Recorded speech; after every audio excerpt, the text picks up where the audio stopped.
Allez, aujourd'hui on va parler de LED Strip Light. J'avais envie de mettre un petit peu d'ambiance dans mon petit coin studio, mixage DJ, parce que là on est confiné et qu'il n'y a plus de musique, il n'y a plus rien, on ne peut plus sortir, donc un petit peu d'ambiance ça fait pas de mal. Donc l'objectif c'est ça. Donc voilà, l'objectif c'est de passer à cette ambiance là, à cette ambiance là.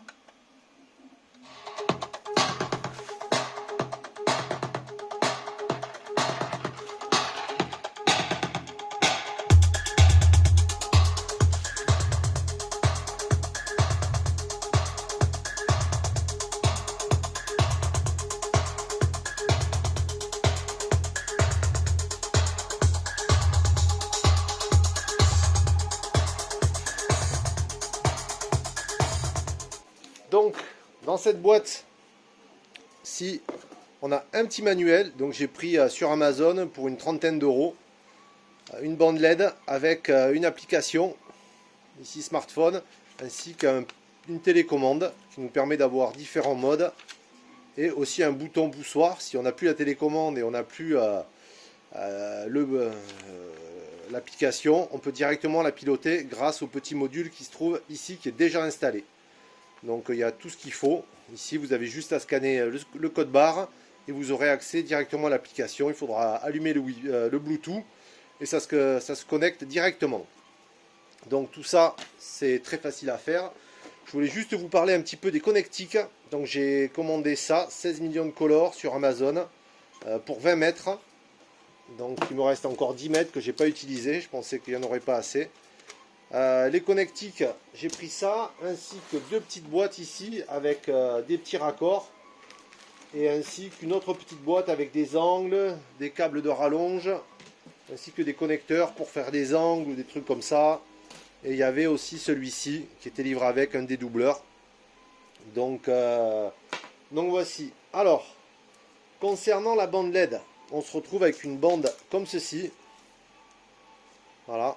Avec des intersections où il y a un petit ciseau là, qui veut dire qu'on peut couper ici pour refaire les connexions et pour pouvoir les aligner comme on veut et dans la direction qu'on veut. Ça, c'est un bout de LED que j'ai coupé, qui me restait, donc on voit bien ici, vous voyez, les petites connexions. Donc c'est très simple, sur les pièces, on a un petit clip qui vient se relever avec un petit tournevis, et on n'a plus qu'à venir les faire passer bien dans l'angle. Ici on voit qu'il y a une intersection, donc il faudra soit enlever la colle qui est là. Ici il y a un petit peu de colle, c'est-à-dire du ruban adhésif, on en parlera plus tard. On le retire un petit peu et on vient le placer comme ceci à l'intérieur et on pousse très fort. Donc ce qu'il faut faire pour que ça fonctionne bien et que ça tienne, c'est que cette partie là, il y a un ruban adhésif double face en fait. Si arrivé à le décoller correctement, bon là j'ai mis mes doigts parce que j'ai bidouillé avant de faire la vidéo, de venir le positionner comme ceci et bien le rentrer dans les deux petites arêtes, le pousser au fond, on le ferme et ensuite ce qui reste de colle, parce que là je ne l'ai pas assez défait, on vient la fixer derrière. Voilà, vous voyez, on vient bien la coller, comme ça évite à la bande LED de pouvoir ressortir correctement. Concernant la bande adhésive qui se trouve ici, franchement j'ai été impressionné par l'adhérence qu'elle a. Faites bien attention vous la coller, parce que si vous n'êtes pas chez vous, ou même si vous êtes chez vous, le jour où vous voulez la retirer, vous allez sûrement y laisser la peinture. Ça adhère, mais vraiment très très fort. Si la peinture elle n'a pas bien pris sur le mur, vous êtes certain que quand vous allez la décoller, ben la peinture, c'est pas la colle qui va s'enlever, mais la peinture, à moins de chauffer avec un pistolet thermique un petit peu la bande LED pour faire fondre la colle et la retirer délicatement du mur. Moi je me suis trompé tout à l'heure, je l'ai collé, j'ai voulu la décoller, j'avais même pas appuyé bien fort dessus, je lui avais même pas laissé le temps de bien adhérer, que la peinture est venue avec et j'avais plein de petits trous derrière, sur mon mur. Donc voilà, faire bien attention à ça. Vous voyez, si je la colle là, déjà là, vous voyez, ça colle bien sur le plateau et sur mon mur, ça a vraiment collé. Concernant les petits adaptateurs qui sont ici, donc on a des petites rallonges qui vont venir se commuter directement ici. Alors c'est des accessoires que j'ai achetés en plus, hein, parce que je voulais pas être en rade pour faire ma connexion. Donc ça tient mais sans plus quoi. Voilà, c'est vraiment pas. Donc je pense qu'il faudra mettre un coup de Chatterton ou de bande rétractable qu'on chauffe comme ça au pistolet thermique pour vraiment assurer une jonction correcte et que ça tienne. Ici vous avez un détrompeur, vous voyez là je l'ai monté à l'envers. Voilà, donc là il y a un petit détrompeur, une flèche contre une flèche et ça vient s'emboîter correctement. J'ai essayé de me faire des rallonges avec ce genre de truc en soudant les fils sur des pins parce que il me manquait environ 50 cm pour relier à ma table de mixage. En fait le petit hic c'est que c'est pas du tout les mêmes et ça ne rentre pas dans les trous. Vous voyez, j'ai beau insister, ça passe pas. Les broches elles sont vraiment trop grosses et ça ne rentre pas quoi. Même en essayant de forcer comme ça, non, ça tient pas du tout. Donc voilà, ça c'est des pins pour les cartes Arduino, un petit peu pour bidouiller. Ça passe pas. Donc on a dans le kit, on a 2 sachets de 10 mètres qu'on peut couper facilement.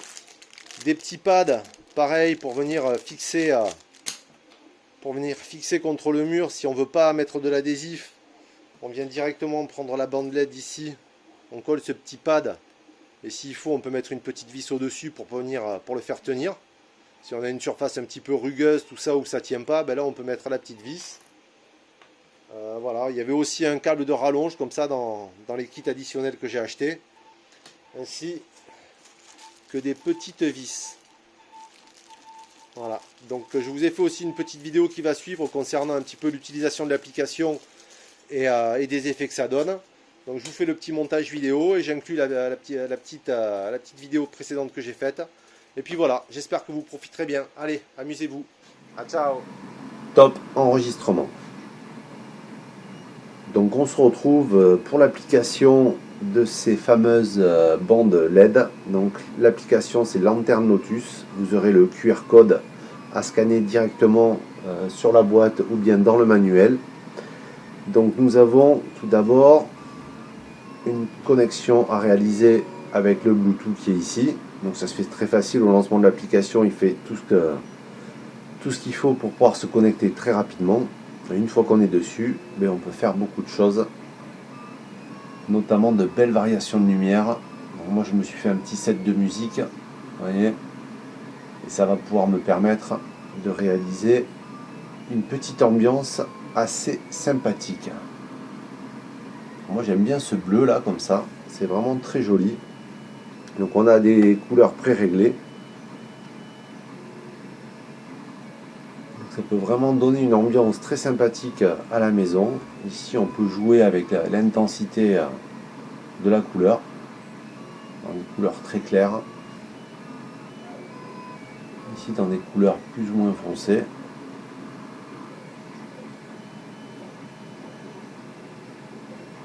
Même vraiment descendre très bas. Remonter. Ensuite on va dans les couleurs classiques en bas à gauche là. Le rouge il envoie du gros. Le vert. Le bleu. Le bleu j'aime beaucoup, c'est une couleur qui est vraiment agréable. On peut jouer vraiment sur vraiment l'intensité qu'on veut. Ensuite on a le style, donc ça c'est un petit peu pour les soirées. Donc en bas la puissance de luminosité. On appuie et une fois qu'on relâche, on a la puissance qu'on veut. La vitesse, c'est pour régler, par exemple quand je veux mettre un flash stroboscopique, je peux le mettre à fond. Ça donne vraiment de la puissance, je peux le ralentir. Donc là on a les flashs, les fondus ici. Bleu, j'aime beaucoup, on va tester le bleu. Donc pareil, on peut vraiment baisser pour créer une ambiance beaucoup plus tranquille et soft, comme ceci. Donc c'est vraiment très agréable et on peut vraiment aller à fond. Donc là, changement graduel. Donc le rouge pareil, le vert, ça c'est des fondus en croix cette couleur.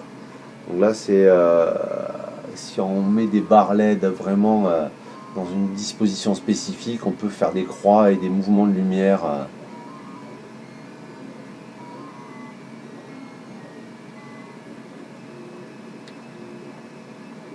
Ouais, ça fait une ambiance plutôt sympa.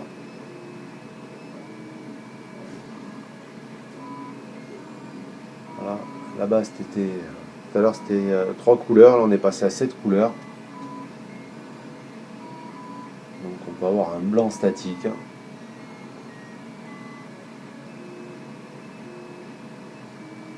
On peut même avoir un flash stroboscopique. Donc là, si je le mets à fond, on est en soirée, là, ça y est, c'est la fête.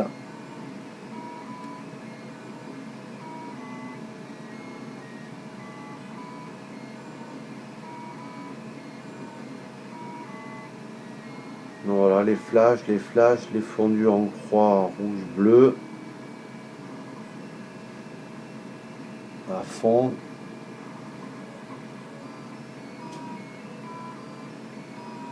Voilà, c'est le changement graduel, mais non, il faut baisser un petit peu l'intensité si on veut que ce soit agréable.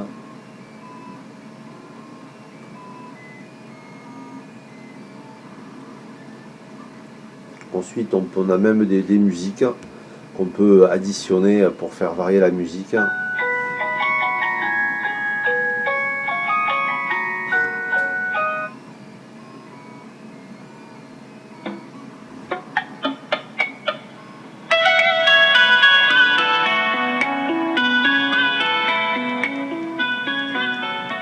Ouais, donc ça c'est moyen, mais c'est présent.